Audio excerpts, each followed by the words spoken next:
Assalamualaikum warahmatullahi wabarakatuh.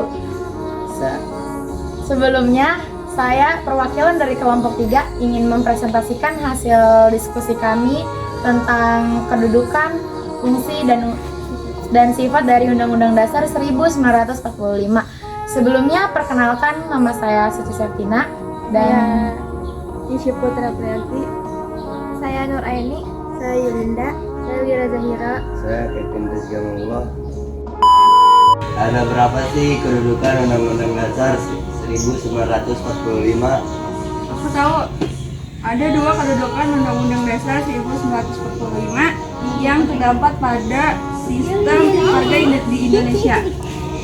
Ada 2 kedudukan, yaitu sebagai hukum dasar tertulis, ruang tertulis, dan hukum tidak tertulis.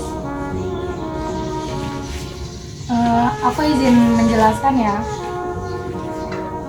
Jadi, ruang tertinggi dan norma hukum tertinggi itu sifatnya yang tertulis itu artinya merupakan suatu hukum yang mengikuti pemerintah dan setiap warga negara. Kedudukan dalam setiap pemerintah ada beberapa yang akan saya sebutkan.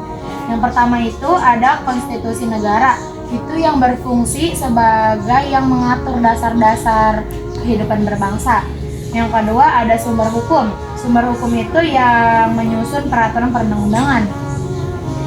Dan yang ketiga itu ada kerangka sistem pemerintah yang mengatur struktur-struktur fungsinya. Dan yang terakhir itu adanya pengukuran hak asasi manusia atau yang memberikan perlindungan terhadap hak-hak asasi manusia. Sekian. Kira-kira ada berapa ya sifat-sifat dari Undang-Undang Dasar 1945? Kamu tahu nggak? Saya tahu ada beberapa sifat dalam Undang-Undang Dasar 1945, diantaranya yaitu 1. Tertulis dan jelas, 2. Singkat, 3. Peraturan hukum positif tertinggi, 4. Landasan konstitusional. Kalau kamu tahu nggak? Di sini saya akan menjelaskan secara rinci yang dijelaskan oleh Kevin.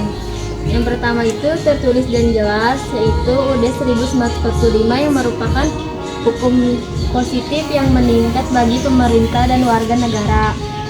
Dan yang kedua yaitu singkat, UUD 1945 memuat aturan pokok yang dapat dikembangkan sesuai perkembangan zaman. Yang ketiga, peraturan hukum positif tertinggi. UUD 1945 merupakan sumber dan segala sumber hukum